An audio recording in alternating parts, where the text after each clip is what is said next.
现在我们逼完之后，这边就要把它按完成。然后他现在都把明细寄到 mail 了，这样，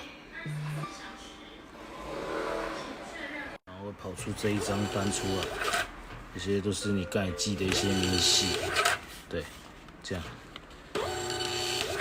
那如果你的明细比较多，就会这样，然后再丢进去这里面，方便啦。那是被归倒了，好了，就这样。然后最后再把这些包裹丢进去这里，投放去，放进去，收在这里面。